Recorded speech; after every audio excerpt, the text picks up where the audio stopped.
బాపట్ల జిల్లాలోని లక్ష్మీపురంలో మత్స్యకారులు నిరసన తెలియజేస్తున్నారు. సముద్రంలోకి మత్స్యకారులు వేటకు వెళ్లకుండా కాలువల్లో రాళ్లు అడ్డుగా వేస్తున్నారంటూ ఆగ్రహం వ్యక్తం చేశారు. రియల్ ఎస్టేట్ వ్యాపారం పేరుతో ఇసుక స్వాహా చేస్తున్నారని ఆరోపిస్తున్నారు. కలెక్టర్, ఎస్పీ ఆదేశాల మేరకు 145 ప్రొసీడింగ్స్ ఇష్యూ చేయడం జరిగిందన్నారు పోలీసులు.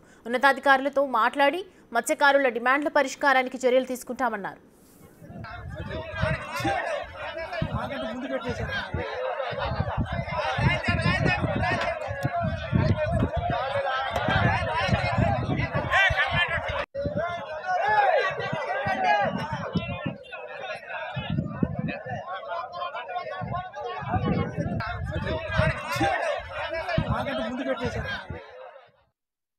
రూరల్ పోలీస్ స్టేషన్ పరిధిలో ఉన్నటువంటి ఇక్కడ విజయలక్ష్మీపురం ఈ ప్రాంత మత్స్యకారులంతా కూడా ఇక్కడ సమావేశం ఏర్పాటు చేయడం జరిగింది.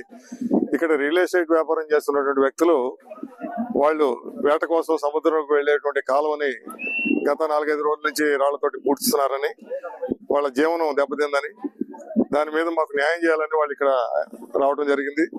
దీనిపై ఎటువంటి లా అండ్ ఆర్డర్ ప్రాబ్లమ్స్ లేకుండా కలెక్టర్ గారు, ఎస్పీ గారు ఇన్స్ట్రక్షన్స్ మేరకు 145 ప్రొసీడింగ్స్ ఇష్యూ చేయడం జరిగింది. సో దీంట్లో ఇప్పుడు వీళ్ళందరూ కోరుకునేది ఏంటంటే, గతంలో మాకు కాలువ ఎలా ఉండేదో మా బోట్లు వెళ్ళడానికి ఏర్పాటు చేయమని అడుగుతున్నారు. అవి నేను ఉన్నతాధికారులతో మాట్లాడి వారికి ఆ ఏర్పాట్లు చేయడానికి సహకరిస్తామని తెలియపరుస్తున్నాను.